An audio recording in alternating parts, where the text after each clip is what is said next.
Ratnakar Ausekar YouTube channel, Ratnakar Ausekar studios श्रद्धांजली वाहत आहे डॉक्टर मेहुल ईश्वर राठोड यांना.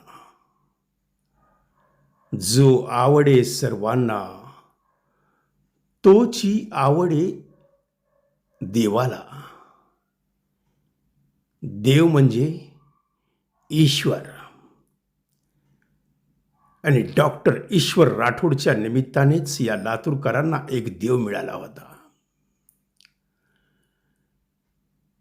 आणि त्या हजारो पेशंटचं देव होतं डॉक्टर ईश्वर राठोड.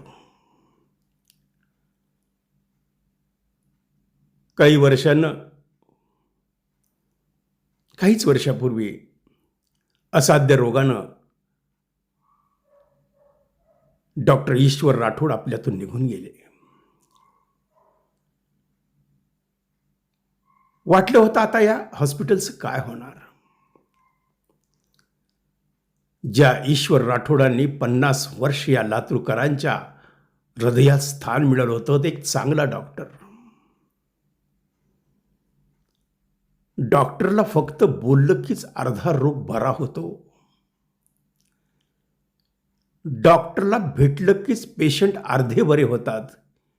ही भावना जर कुणी रुजवली असेल तर डॉक्टर ईश्वर राठोड यांनी या लातूर जिल्ह्यात. आणि डॉक्टर ईश्वर राठोड गेले, जनता हळहळली.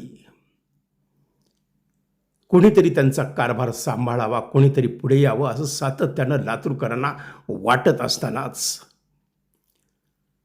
एक नाव समोर आलं, डॉक्टर मेहुल ईश्वर राठोड.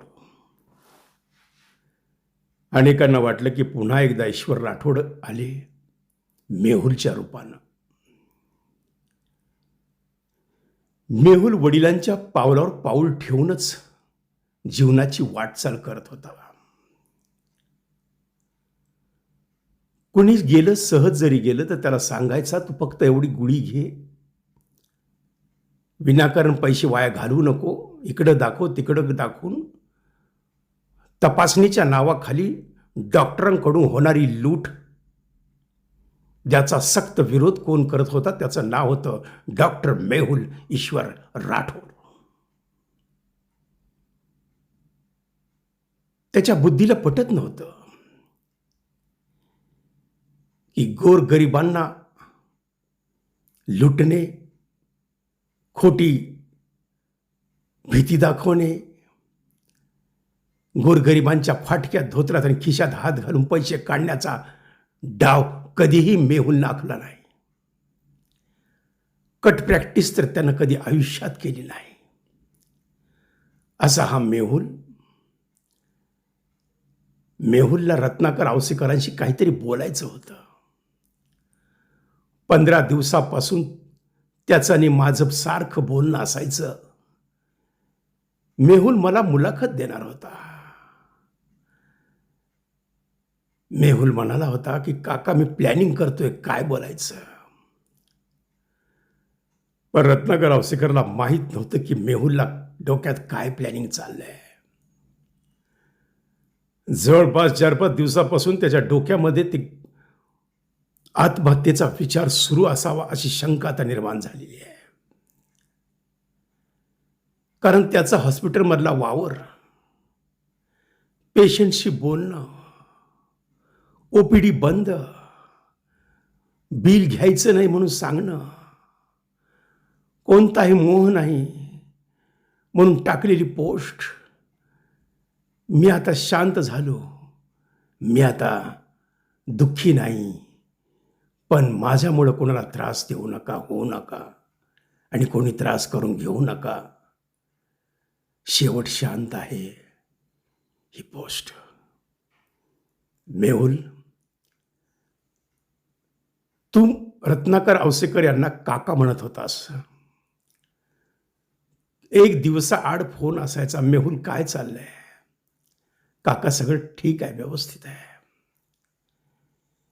असा हा लाडका पुतण्या म्हणजे डॉक्टर मेहुल ईश्वर राठोड. हजारो काकांचा एकुलता एक लाडका पुतण्या, त्याचं नाव मेहुल राठोड. आपल्यापेक्षा ज्येष्ठ व्यक्तीला तो काका म्हणून संबोधायचा. काका म्हणून पटकन त्यांच्या चरणाला स्पर्श करायचा. आई भेटल्या की म्हणायच्या, औसेकर काका, मेहुलकडे लक्ष द्या, तो तुमच्या मुलासारखा आहे. हा डॉक्टर मेहुल ईश्वर राठोड याच्या मनामध्ये काय चाललं होती याची किंचितही कल्पना ना घरच्यांना आली ना हजारो काकांना आली. फक्त 15 दिवसापासून फोनवर आमचं एवढंच बोलणं असायचं, काका मी प्लॅनिंग करतोय, मला बोलायचंय तुम्हाला. पण मेहुल, तू जर बोलला असतास तर बाळ, आज हा दिवस या लातूरकरांना पाहण्याची वेळ नसती आली. कारण हजारो रुग्णांचे हृदय आज तुझ्या ताब्यात होते. तुझ्या जीवावर आम्ही जगत होतो. आम्हाला वाटायचं की मेहुल आहे, काही काळजी करायची गरज नाही. मला काही जरी झालं, अर्ध्या रात्री पळत येणारा माझा एक जवळचा माणूस आहे, त्याचं नाव आहे डॉक्टर मेहुल ईश्वर राठोड. जगात अनेक करोडपती आहेत, अनेक श्रीमंत माणसं आहेत, पण माणसाची श्रीमंती ही केव्हा कळते? स्मशानातल्या गर्दीवरून कळते. लातूरच्या मारवाडी स्मशानभूमीत असलेली ही अलोट गर्दी, किंचितही बसायला जागा नव्हती. यात कोणता राजकीय पुढारी नव्हता, ना कोणत्या पक्षाचा मेळावा होता, ना कोणती सभा नव्हती. इथं होतं फक्त प्रेम, राठोड परिवारावरचं प्रेम, डॉक्टर मेहुल ईश्वर राठोड या व्यक्तीवर असलेलं प्रेम. लातूर शहरातल्या सर्व डॉक्टरांनी आपापले दवाखाने, ओपीडी बंद ठेवल्या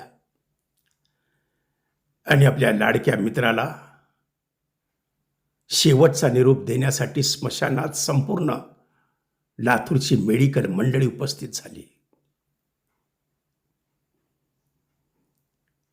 यात कोणता राजकीय नेता नव्हता, ना कोणता राजकीय व्यक्ती होता. इथं होता सर्वसामान्य व्यापारी, इथं होता सर्वसामान्य नागरिक, इथं होता सर्वसामान्य रुग्ण, की ज्या रुग्णावर उपचार मेहुल करायचा. जवळपास 200 ते 300 ज्येष्ठ व्यक्ती, ज्यांचं वय 70च्या पुढे आहे, असे व्यक्ती धाय मुकून रडत होते. आयुष्यामध्ये पैसा कमवताल, पण ही श्रीमंती सर्वात महत्वाची आहे, स्मशानातली गर्दी. लोक लग्नाची गर्दी मोजतात, पण तुमची श्रीमंती कळते स्मशानातल्या गर्दीतून. मेहुलचा हा शौर्य, वयवर्ष अवघे 5 ते 5.5. शौर्याला काय माहीत की मेहुल आज नाही आहे. त्याच्यातलं बालपण त्याला दुःखापासून दूर ठेवत होतं. मेहुलचे चुलते काका सगळ्यांचे चेहरे पडलेले होते. प्रत्येकाच्या चेहऱ्यावर चिंता, या लेकराचं कसं व्हायचं. जगात पैसा हा सर्वश्रेष्ठ नाही, तर जगात मनशांती, आत्मसमाधान आणि चिंतन फार महत्वाचं आहे. मेहुलनं जर दुःख व्यक्त केलं असतं तर आज शौर्याला मेहुलच्या चितेला अग्नी देण्याची पाळी आली नसती. या निष्पाप निराधार बालकाला कोण सांगणार की तुझे पप्पा आता येणार नाहीत. त्याला काहीही समजत नव्हतं की काय होतंय. काका जे सांगतील ते तो करत होता.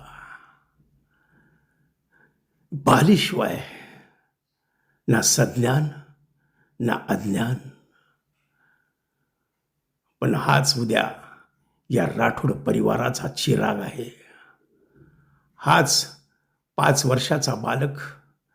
त्याच्याकडे बघून हजारो लोकांच्या डोळ्यात अश्रू दाटत होते आणि वाटत होतं की मेहुलनं उठावं आणि पटकन मिठी मारावी आपल्या शौर्याला. पण हे कसं शक्य आहे?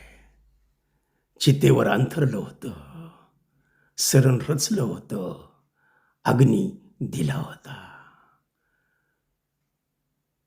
डॉक्टर मेहुल ईश्वर राठोड यांच्या या आत्महत्या या प्रकरणावरून सर्व सुशिक्षित डॉक्टर, इंजिनियर, बिल्डर, पैसेवाले, व्यापारी या सर्वांनी एकच धडा द्यायचा आहे की जगात पैशापेक्षाही मनशांती आणि आत्मसमाधान कुठेतरी महत्वाचं आहे. तुमचं ध्येय साध्य करण्यासाठी तुमचं ध्येय अपुरं राहिलं अशी तुम्हाला भावना वाटणे हाच एक प्रकारचा मानसिक रोग आहे. 5 वर्षाचा बालक आपल्या पित्याला अग्नी देतो हा क्षण न पाहता आला असता तर बरं झालं असतं. अश्रूंना वाट मोकळी होत होती. कॅमेऱ्यात शूट करताना सुद्धा रत्नाकर औसेकरचं हृदय दाटून येत आहे. कारण त्या राठोड परिवाराशी रत्नाकर औसेकरांचं असलेलं घनिष्ठ घरोब्याचं, एकोप्याचं, प्रेमाचं नातं. दवाखान्यात गेल्यास अर्धा दुखणं थांबतं असं डॉक्टर श्लोक म्हणतात. तर मेहुल राठोडकडे गेल्यास 80% रुग्ण बरे होऊन बाहेर येत होते पहिल्याच भेटीत. कारण प्रेमानं त्यांना बोलायचा, काका तुम्हाला काही झालं नाही, मी आहे ना. पण मेहुल, आता हे हजारो काका कोणाकडे पाहतील? या हजारो काकांकडं आता कोण म्हणेल की काका काळजी करू नका, मी आहे. जो विश्वास डॉक्टर ईश्वर राठोडांनी कमवला होता, काकांवर जास्त विश्वास डॉक्टर मेहुल ईश्वर राठोड यांनी कमवला होता. कारण या मेहुल ईश्वर राठोडची गरज येणारी 50-60 वर्षाला तर कारण अजून पाहिजे होती. अशा डॉक्टरांची आज गरज आहे. गल्ला भरू, पोट भरू, लुटारू, कट प्रॅक्टिस, बोगस लोकांना भीती दाखवणे आणि त्यांच्या खिशावर डल्ला मारणारे डॉक्टर अनेक आहेत. पण हजारोंच्या हृदयामध्ये स्थान निर्माण करणारे डॉक्टर बोटावर मोजण्या इतके आहेत. जगात आज पैसा पाहिजे प्रत्येकाला, पण सर्वांना हे माहीत नाही की त्यांचं अंतिम सत्य स्मशानभूमी आहे. स्मशानभूमीत येतात, 2 अश्रू ढाळतात, बाहेर पडल्यास पुन्हा लोकांना लुटायला सुरुवात. सर्व डॉक्टरांना हात जोडून कळकळीची एकच विनंती आहे की डॉक्टरनं तुम्ही तुमच्या प्रकृती जपा. डॉक्टर्स हे जवळपास आज देशात गरज आहे या डॉक्टरांची. 50,000 रुग्णामागं 1 डॉक्टर आहे. तुमची संख्या कमी आहे, तुमची गरज आहे समाजाला आहे. त्यामुळं प्रत्येक डॉक्टरांनी आपलं मानसिक संतुलन न बिघडता प्रामाणिकपणे खऱ्या अर्थानं डॉक्टरी सेवा बजावा, हेच रत्नाकर औसेकर सांगतात. इनके दादाजी की अंत्येष्टि, पिताजी की अंत्येष्टि, आज पुत्र की अंत्येष्टि, वह भी अकाल. जो घटना नहीं करनी चाहिए थी वह हो चुकी है. इस बालक को गीता का पाठ पढ़ाया था 2 साल की उम्र में, जब ये 2री कक्षा में था. लेकिन न जाने आज हमारे बीच नहीं रहे. पुनश्च सभी से निवेदन करूंगा आंखें बंद कर साधना के लिए हम प्रार्थना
ओम शांती.